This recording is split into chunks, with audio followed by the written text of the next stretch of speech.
So I've been fine-tuning my lighting setup for the past years now, and I'm pretty happy with the current state. In this video I'm gonna give you my basic and advanced tips that can make your YouTube videos look pro. Let's go!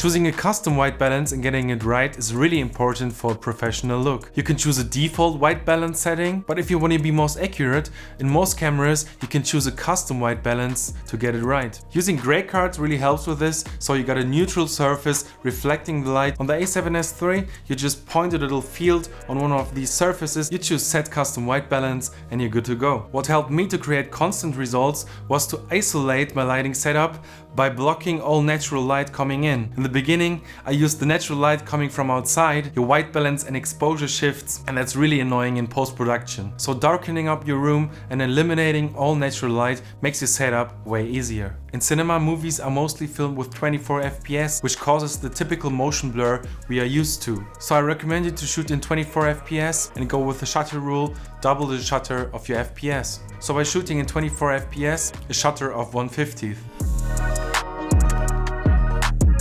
For a long time I've been using a really cheap Amazon softbox with just a click on click off light. That worked alright and was simple to set up. This simple light has its limitations though. You cannot adjust temperature or intensity of the light, and the light source is fairly small, which creates harder shadows. As we know, as bigger the light source, the softer the shadows are. With my new setup from SmallRig, my light is way softer and more controllable. With the SmallRig RC350B, you can control all settings like temperature, intensity with an app on your phone, which comes in really handy. The softbox from SmallRig RAD120 is really big, and with its pattern it creates really soft and diffused light. This light is super powerful, honestly little bit overpowered for my small studio here, but comes in handy if you want to light up big scenes for professional work. I like to position the light from the side, so one side of my face is lit up and the other side draws shadows, so you got contrast and variety in your face. For commercial work, where natural light is involved,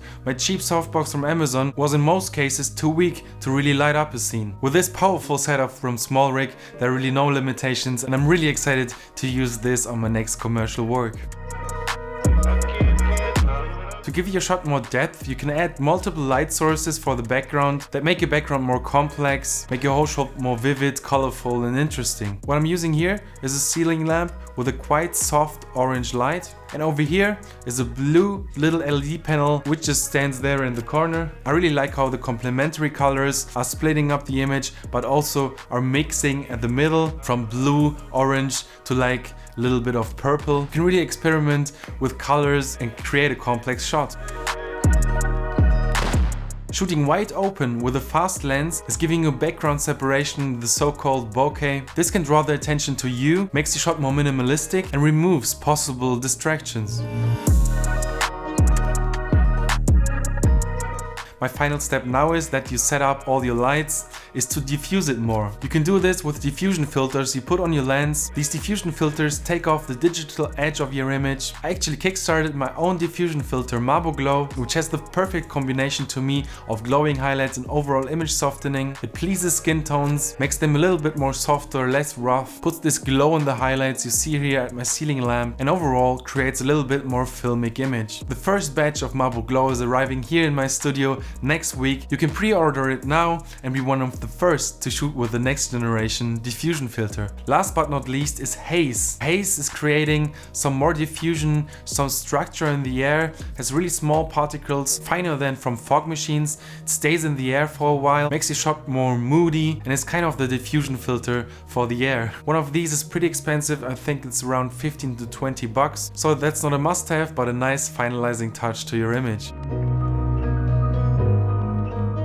So you finished shooting. What's really important is that you make most out of your footage. The right color grading is just as much as important as setting up your shot right. In this setup, I really like to add a lot of contrast in the midtones, gives more contrast to my skin and puts focus on me without blowing out anything. If I would have just pulled down the shadows, I would have lost information, but by pulling down the midtones, contrast works really nicely. I am working with my own LUTs, my marble film emulation LUTs. They are developed especially for the S-Log analog 3 from the Sony a7S III, but there is also a version for all other camera profiles. Also, don't forget to check out my clothing brand Visual Minds, clothing for creatives. I'm wearing this every day and I love it. Let me know in the comments what you think about this setup and what you want to see in my upcoming videos. See you in the next one.